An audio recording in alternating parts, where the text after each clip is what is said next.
Hi everyone. అందరూ రాగి జావ చేసుకుంటారు, కానీ కరెక్ట్ అయిన విధానంలో చేస్తేనే అందులో ఉండే పోషకాలన్నీ మనకు అందుతాయండి. ఇప్పుడు నేను చూపిస్తున్న విధంగా చేసుకోండి.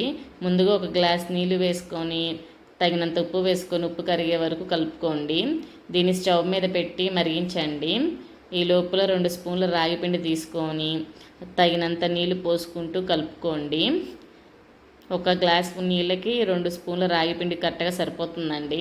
ఇలా కలుపుకున్న మిశ్రమాన్ని మరుగుతున్న నీళ్ళల్లోకి వేసేసుకొని ఒకసారి కలుపుకోండి. రాగిలో కాల్షియం, ఐరన్ ఉంటుంది కాబట్టి చిన్నవాళ్ళకి కానీ పెద్దవాళ్ళకి కానీ చాలా మంచిదండి. ఎస్పెషల్లీ వెయిట్ లాస్ అవుదాం అనుకున్న వాళ్ళకి ఈ రెసిపీ చాలా మంచిదనే చెప్పాలి.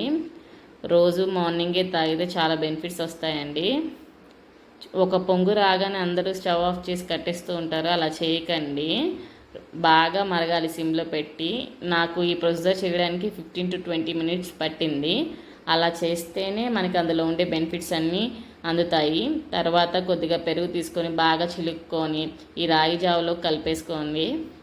తర్వాత మీకు కావాలనుకుంటే అల్లం వేసుకోండి. నేనైతే అల్లం వేసుకోమని చెప్తాను. అల్లంలో యాంటీ ఆక్సిడెంట్ ఉంటుంది కాబట్టి వెయిట్ లాస్ అవుదాం అనుకునే వాళ్ళకి బాగా బెనిఫిట్ అవుతుందండి. ఇలా అల్లాన్ని చిన్న ముక్కలుగా కోసుకొని బాగా నలిపి వేసుకోండి. అలాగే ఉల్లిపాయలను కూడా వేసుకోండి, టేస్ట్ కోసం బాగుంటుంది. మీరు అల్లం ఇష్టపడకపోతే తాగే ముందు అల్లం పక్కకు తీసేసి తర్వాత తాగండి. వీడియో నచ్చినట్టయితే ప్లీజ్ లైక్ చేయండి, షేర్ చేయండి, కమెంట్ చేయండి, సబ్స్క్రైబ్ చేసుకోండి.